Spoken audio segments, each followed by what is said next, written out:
All right, so one last video real quick before I start tiling. I'm double fisting tonight because I'm tired. So first of all, before I let you go last time, I wanted to tell you, when you were running copper lines through drywall, just like we did with this,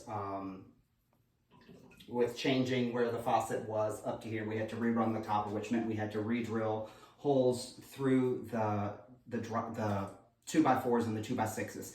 You want to make sure everywhere you drill through and you run the peak copper pipe through, you want to put some sort of expandable foam in there. Reason is over time, as those pipes go, the water goes through on and off, it will begin to rub on the 2x4s or the wood, and what will eventually happen is that copper will eventually erode and create a little pinhole, and then you have a disaster. So that's why you see that it's not just to seal it, but it's also to keep that friction from going. So that's number one. The second one is, yeah, it's time for this. So you can see we have all the drywall up. We use the moisture barrier drywall. I'm also going to use, it's a roll-on based sealer, which I'm going to do another time. But you can see we have the niches in, so the tile will go right over here. It'll have the little trim around it inside. Again, remember this one is for here. That's why it's so low. It's for people who shave their legs. This one's going to have a little bar here, so I have 6 inches.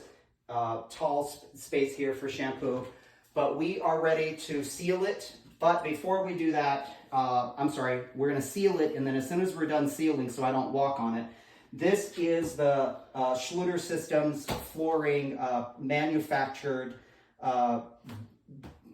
shower pan that I was talking about. This one does not have the raised, it's as close to the floor as I can get it. So you can see it has the drain right where the tub used to be, and it drains in all these directions. The dotted line is to show you that it's folded in half in the box. Sometimes you do have to trim it to get it fit in there, but it's worked. So close to $200, I think, with this, but the reality of it is, by the time you were to put sand in here and level it, make sure it was level in all directions, it's not worth the time. It's either time or money, and so we opted to spend money on this one and get it. They also have the walls and everything, not a fan, but for their bases, the manufactured shower pans, I really, really like.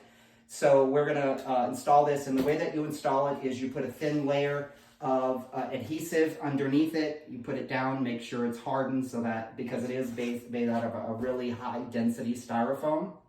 But once the thin set adhesive is on the bottom of it, it seals it up and it makes it harder, and then you have the tile you're actually standing on. So we will be, the homeowner is going to be selecting tile tomorrow. While the homeowner is selecting tile, I am going to be sealing this up. So I'm going to put drywall compound in all the little holes. Once that's dry, we'll roll on the sealer. This thing will be completely sealed. If you're not going to waterproof your shower, don't do it. People don't think that eventually that water will seep through all the grout and will come into your walls. You'll have moisture problems. So you want to make sure. So I'll update you on the moisture barrier tomorrow. So everybody have a good night. Cheers.